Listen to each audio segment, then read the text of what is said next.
Hi, my name is Cantor Debbi Ballard, and if you are watching this Seder, you probably already know that. Today we find ourselves in a really precarious position, a place none of us have ever found ourselves in before. We find ourselves approaching the holiday of Passover, a time that, among any other Jewish holiday, is meant to be together. And unfortunately, today we find ourselves in our homes, isolated from people that we love, and not able to celebrate the holiday in a way that we would normally have chosen. But while we are dealing with the situation at hand, I wanted to make it a little bit better for everybody by preparing this Seder. And originally, I was going to simply broadcast it live on Facebook. But I also decided that perhaps there were families who just felt like they had an awful lot going on, who maybe wanted to stop and start a Seder at their own leisure and not have to even go online to onto Facebook or social media to get access. So I've decided to offer this Seder as a pre-recorded version so that you can have it and play it at your leisure, whether you play it tonight or tomorrow or any other time. This is my gift to everybody in my community. So as you watch this Seder, you can feel free to pause, to discuss any of the items in depth in the Seder, or just to basically move along at your own pace. And please know that whatever you do, I wish you a very happy Passover in the best way possible. And wherever we are next year, may we all have the privilege of being together. Thank you and happy Passover.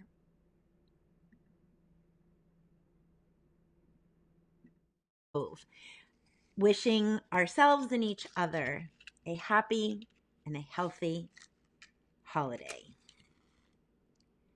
Baruch atah Adonai Eloheinu melech haolam asher kiddeshanu b'mitzvotav v'tzivanu lehadlich ner shel yom tov. We also say at the bottom of this page the Shehachianu, saying thank you to God for allowing us to reach this joyous moment in time. Baruch atah Adonai Eloheinu melech haolam shehechianu v'kiyamanu v'higianu lazman hazeh. We continue with our sanctification on page 2. Since ancient times, every Jewish festive meal has begun with the Kiddush. It originally celebrated our exodus from Egypt. In many ways, it is a celebration of freedom, but it is also a reminder that even today, most people on earth are not free. So tonight we celebrate freedom for everyone on earth who is lucky enough to be free, and we pray for freedom for those who still live shackled by the chains of fear, the chains of poverty, the chains of slavery, and the chains of religious intolerance. Please join me on the bottom of this page.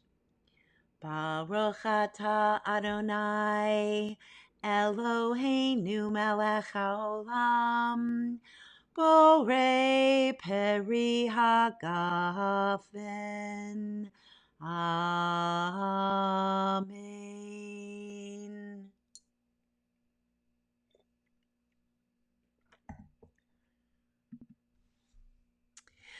We continue on page 3 with the guests of honor on our Seder plate.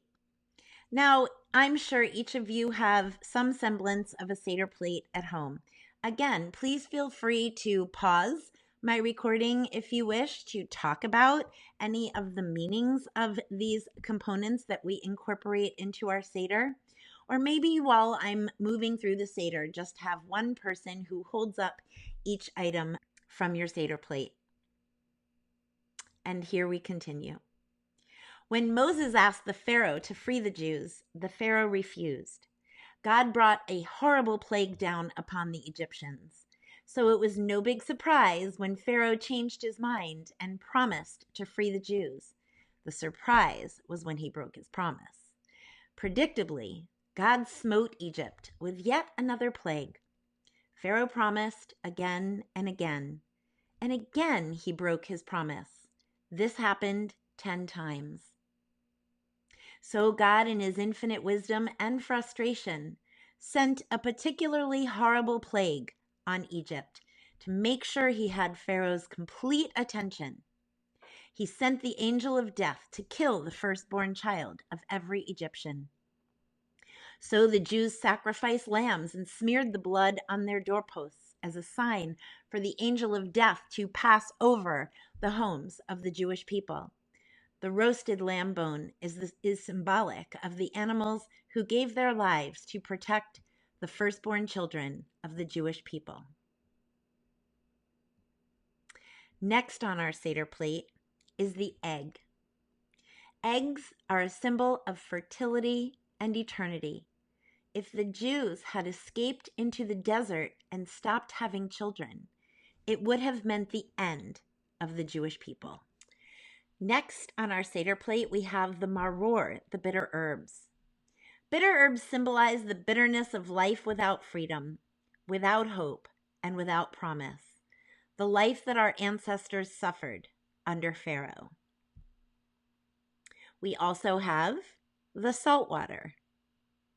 Salt water represents the tears of pain and hardship that our ancestors shed in slavery, and the nightmare of knowing that their children would be born into slavery as well. The next item on the Seder plate is my personal favorite, haroset. The haroset symbolizes the mortar that our ancestors used to build the pyramids. The sweet taste reminds us that even in the most bitter depths of slavery, our ancestors never stopped yearning for the sweet taste of freedom. And we also have the karpas, the parsley. We finally come to the parsley, a garnish that to Jews is a symbol of springtime and renewal. We cannot live on the greens of the earth alone, nor can we live on the salt of the sea. So we dip the greens in salt water to remind us that everything on earth is part of a giant balancing act of animals, vegetables, and minerals, and they all must interact to sustain life.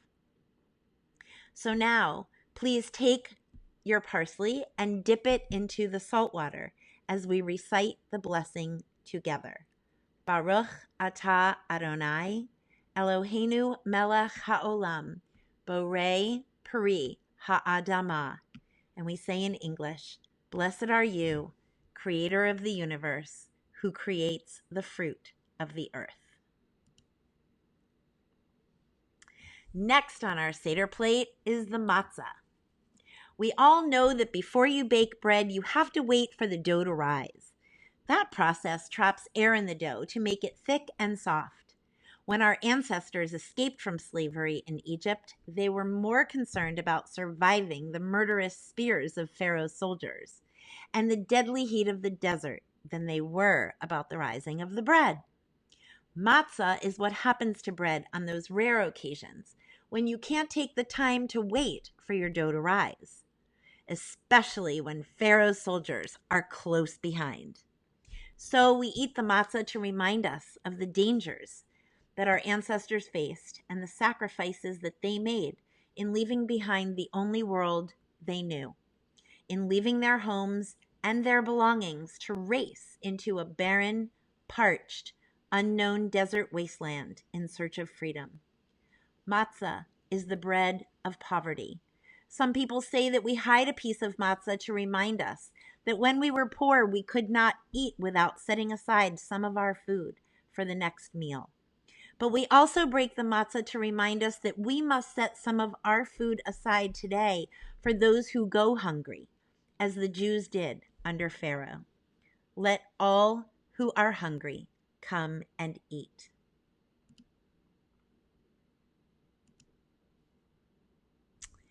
We hold the piece of matzah and we read together. Matzah is the bread of poverty and affliction that our ancestors ate in the land of Egypt.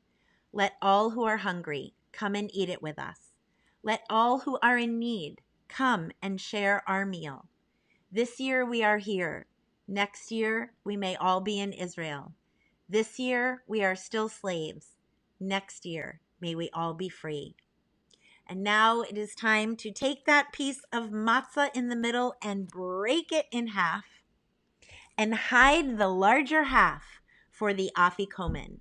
Now, hey kids, be sure to watch whoever broke that matzah and see when and where they hide it so that you can go and find the afikomen after your meal is over. Just in case you didn't know, the Seder is not over until the afikomen is found and ransomed to the highest bidder. So kids, make sure you get a good ransom for your matzah.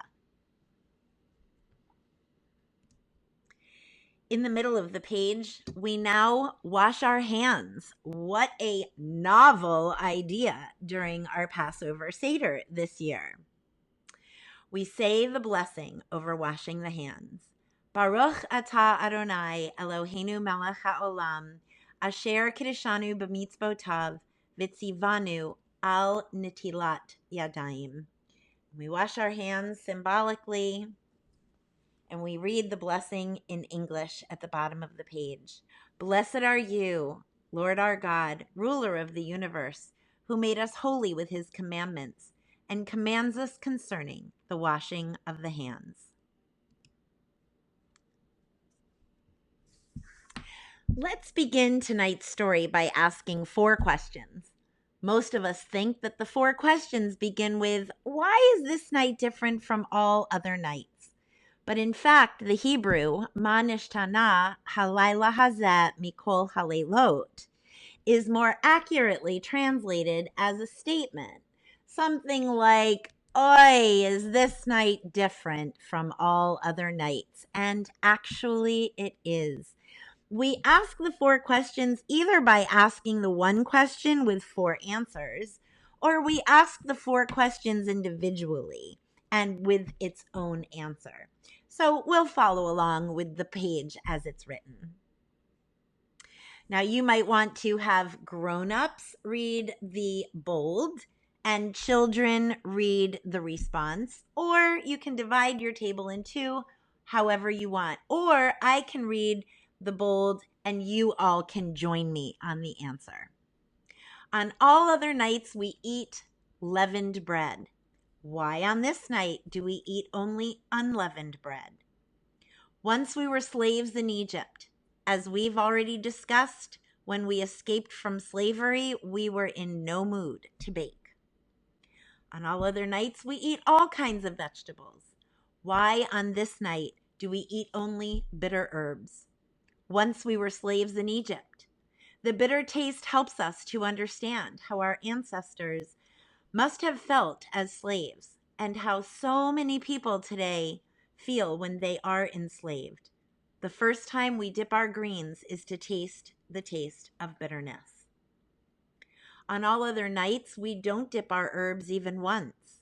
Why on this night do we dip our herbs twice? Once we were slaves in Egypt.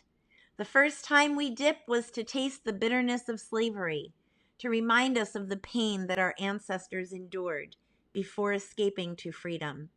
The second time is to remind ourselves of the balance of life on our planet.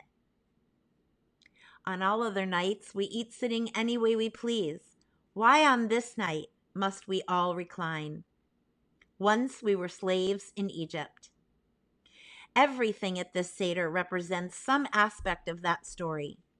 In this case, we lean back to symbolize our release from bondage, as if we were being released from the chains that were strapping us to our chairs.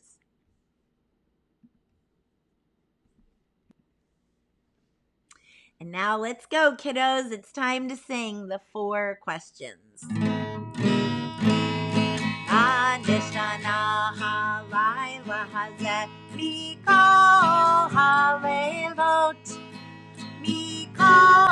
הלילות, שבכל הלילות אנו אוכלים חמץ ומצה, חמץ ומצה. הלילה הזה כולו מצה. הלילה הזה כולו מצה. שבכל הלילות אנו אוכלים שאר ירקות, שאר ירקות. הלילה הזה ברור, ברור. הלילה הזה ברור, ברור. שבכל הלילות איננו מפילים אפילו פעם אחת, אפילו פעם אחת. הלילה הזה כדי פעמים. הלילה הזה כדי פעמים. שבכל הלילות אנו אוכלים בין יושבינו בין מסובין, בין יושבינו בין מסובין. הלילה הזה כולנו מסובין. הלילה הזה כולנו מסובין.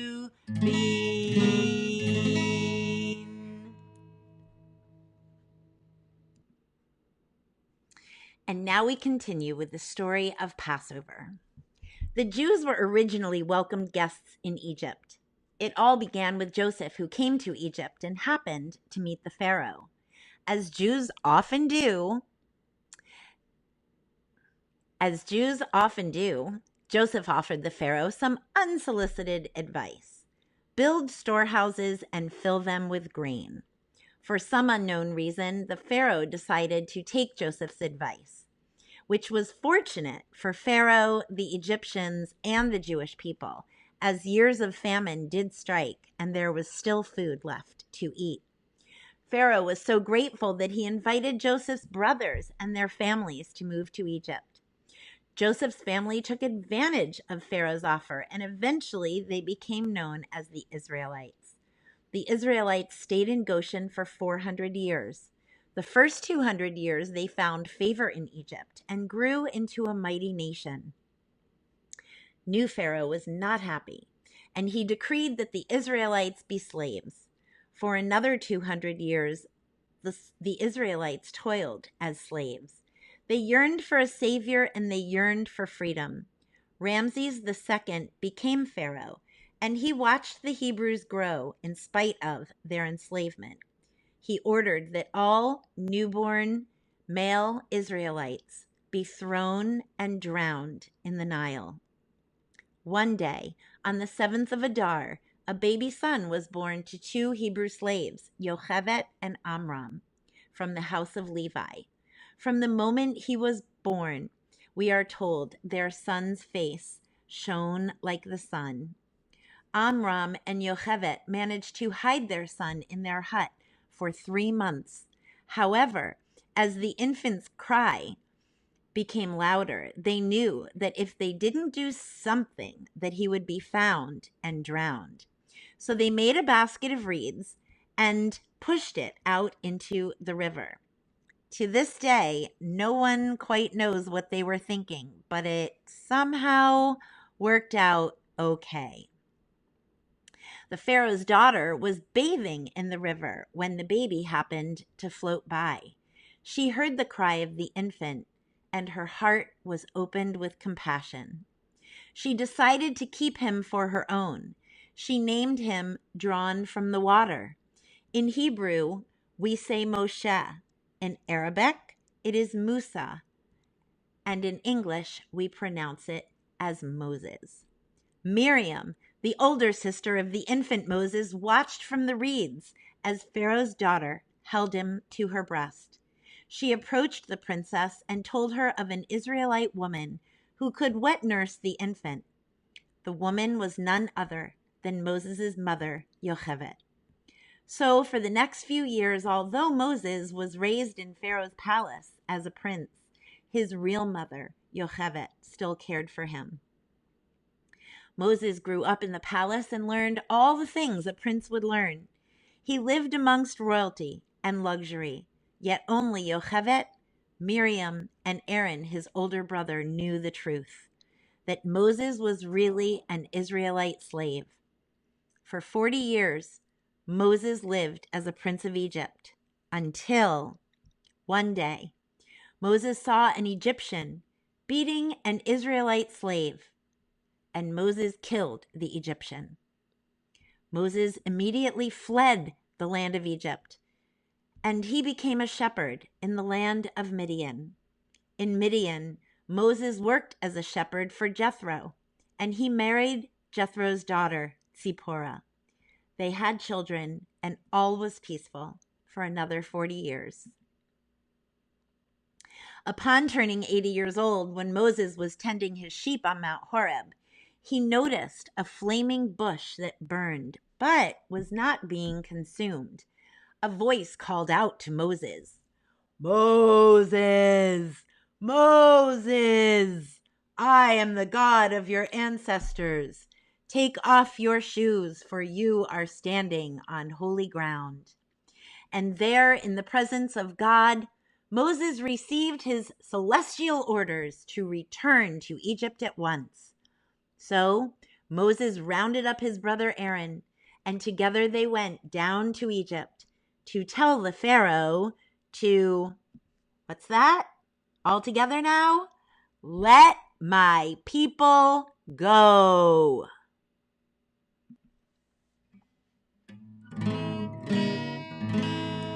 When Israel was in Egypt's land, let my people go.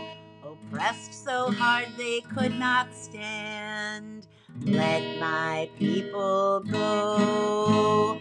Go down, Moses, way down in Egypt's land. Tell old Pharaoh, let my people go. The Lord told Moses what to do. Let my people go to lead the children of Israel through.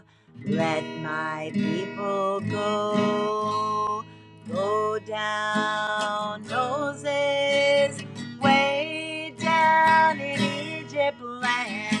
Tell old Pharaoh, let my people go. Thus saith the Lord, bold Moses said, let my people go. If not, I'll smite your firstborn dead. Let my people go. Go down, Moses, way down in Egypt's land. Tell old Pharaoh, let my people go. When they had reached the other shore, let my people go. They sang a song of triumph for, let my people go. Go down, Moses, way down in Egypt land. Tell old Pharaoh, tell him what?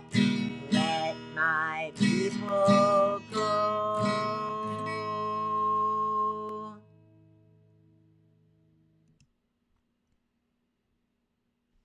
So we know we've mentioned some of the plagues already, but we know that this was one very stubborn Pharaoh. So we need to talk about all of the plagues that Moses and the Lord brought upon Egypt.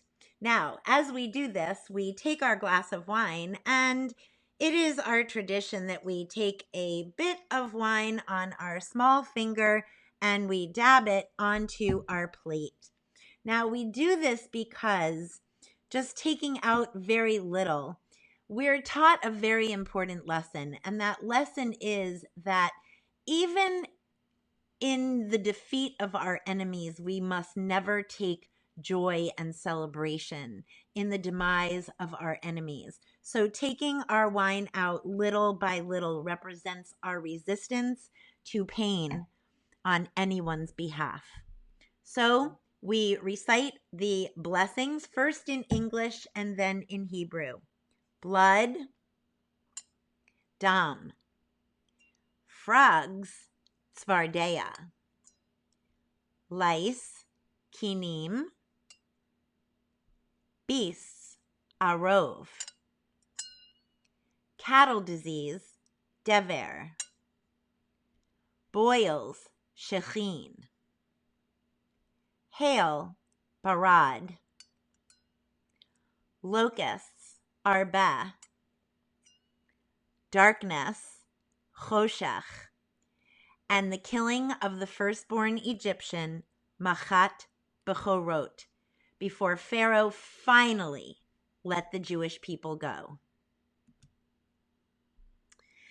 The last plague was the worst, the slaying of the firstborn.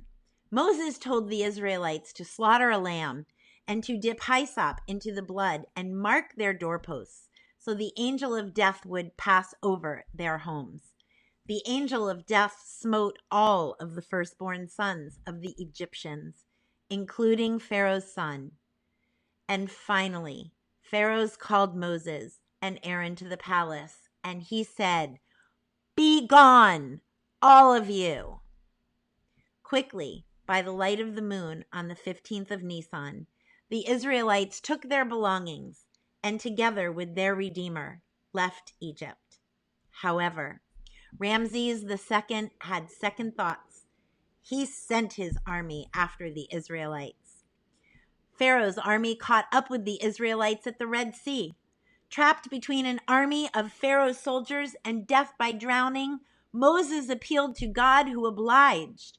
Moses lifted his staff into the sky and the walls of the Red Sea parted, allowing the Israelites to pass through.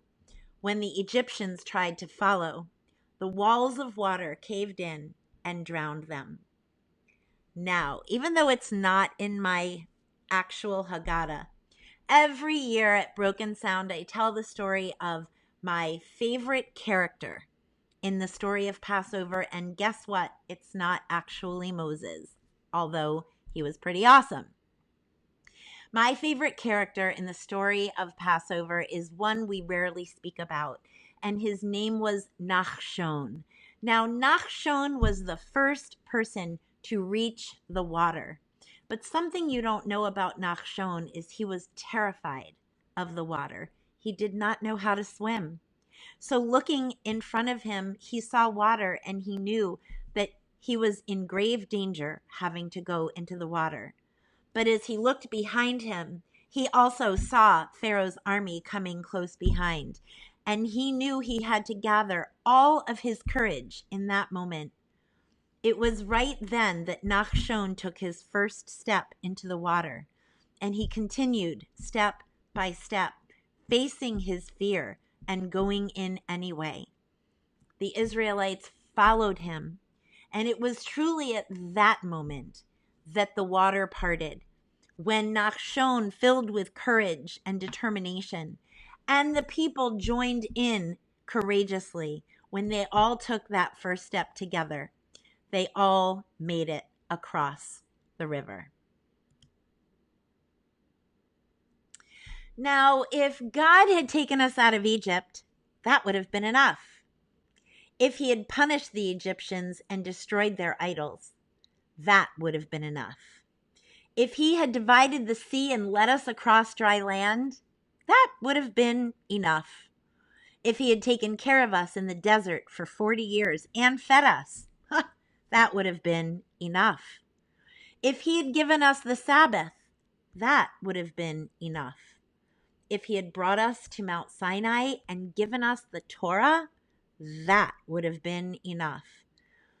If he had brought us to the land of Israel and built the holy temple, that most certainly would have been enough. For all of these things alone and together, we say, that would have been enough. And for all of these things, we are grateful. Now, I know you all know the song, so let's all join in. Ilu hotzi hotzianu, hotzianu mi Mitzrayim, hotzianu mi Mitzrayim, dayenu, dayenu, dayenu, dayenu, dayenu, dayenu, dayenu, dayenu, dayenu, dayenu, dayenu, dayenu. Ilu natan lanu et haTorah natan lanu et haTorah dayenu, dayenu, dayenu, dayenu, dayenu, dayenu, dayenu, dayenu, dayenu, dayenu, dayenu, dayenu. Ilu natan lanu et hashabat natan lanu et hashabat dayenu, dayenu, dayenu, dayenu, dayenu, dayenu. Good job. Having finally made it to freedom, the Israelites exclaimed, Baruch atah Adonai Ga'al Yisrael. We praise you, our God, who has freed the people of Israel. But our sages say it is not enough to take the Jews out of Egypt. We must take Egypt out of the Jews. This means that every new generation must remember the painful lessons of enslavement and fight for the freedom of all people. Please join me as we drink our next cup of wine. Baruch atah Adonai Eloheinu melech haolam borei peri hagafen. Amen.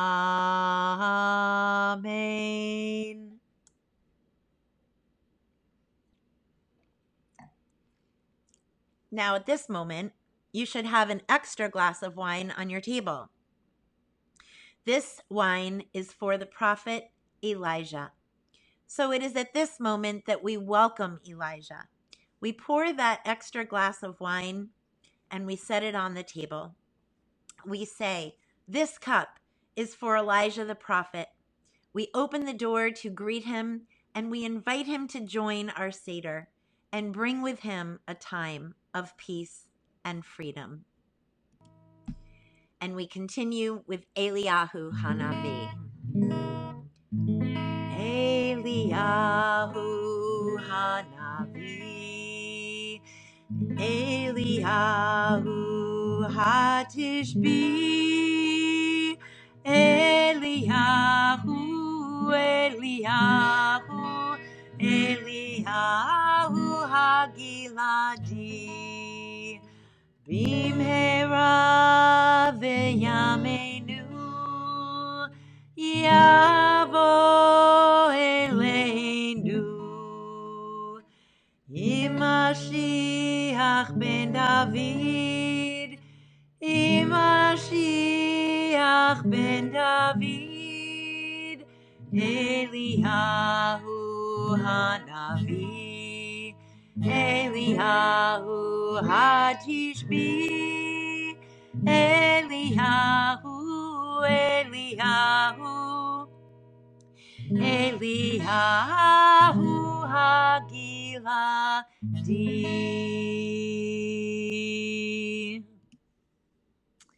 Have no fear, you're almost done with this portion of the Seder. We continue by highlighting the matzah and the maror. And so we take a piece of matzah again and we say, Baruch atah Adonai Eloheinu melech haolam hamotzi lechem min haaretz. We read the English. Blessed are you, Adonai, our God, ruler of the universe, who brings forth bread from the earth. There is a second blessing that we say over the matzah. Baruch atah Adonai Eloheinu melech haolam asher kedeshanu b'mitzvotav v'tzivanu al achilat matzah.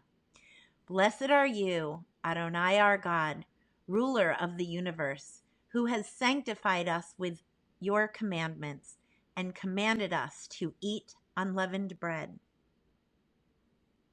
And now we continue on the bottom of the page. At this time, everyone should take a bit of maror and some haroset. And we dip the maror into the haroset to recall the bitterness of slavery that our ancestors were able to withstand only because it was sweetened by the hope of freedom. And we read the blessing together on the bottom of the page. Baruch atah Adonai Eloheinu melech haolam asher kedeshanu b'mitzvotav v'tzivanu al achilat maror. And in the English, blessed are you, Adonai our God, ruler of the universe, who commands us to eat bitter herbs. And finally, we make one more sandwich. Now we just take our matzah along with just the bitter herbs. In the days of the Temple of Jerusalem on Passover, Rabbi Hillel would eat a sandwich made of the sacrificial lamb, matzah, and maror. Now that we no longer bring sacrifices to the temple, we eat a vegetarian sandwich.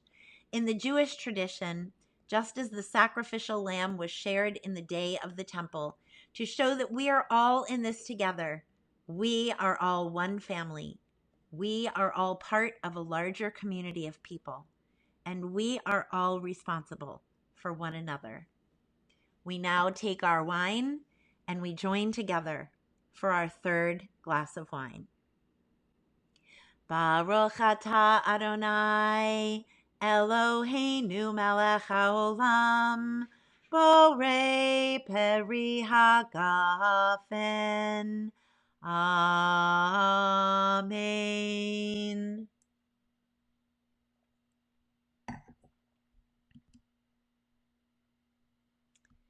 Well, hopefully you didn't drink that whole glass, because now we are at the fourth cup, the cup of hope. We have completed the telling of our ancient story. Why do we tell this story again? And now that you have said all the blessings, you may pause the recording at this moment and go ahead and eat your Passover dinner. Please come back for the next portion of our Seder, where we will conclude with the fourth cup of wine and as you go on your Afikomen search. We have completed the telling of the story. Why do we tell this story again and again for hundreds of generations? Because it is the foundation of our hope and the basis of all Jewish dreams. Over the entrance to the synagogue of the Bratzlever Hasidim are written the words, Jews must never despair. After Holocaust and pogrom, Inquisition, and expulsion, what gives us this kind of strength? Only one thing, this story. Because we saw the sea split, because we were freed from slavery, we can dream. We know that God has purpose in human history. We know that power is not history's last word. We know there is always hope. Therefore, we raise this cup of hope with all of our dreams for ourselves and for those we love, and for the world. And we recite, Baruch atah Adonai, Eloheinu melech haolam, borei peri hagafen. Amen.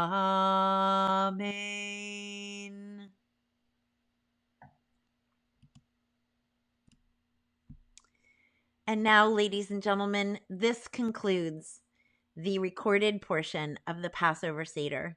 Please feel free to linger around your Passover table. Hopefully, you are finding creative ways to connect with your loved ones and your families, but hopefully, you are staying very safe on this special holiday. Again, we say next year in Jerusalem, but more importantly, next year in the company of those we love. I wish you all a happy and healthy Passover and enjoy the holiday.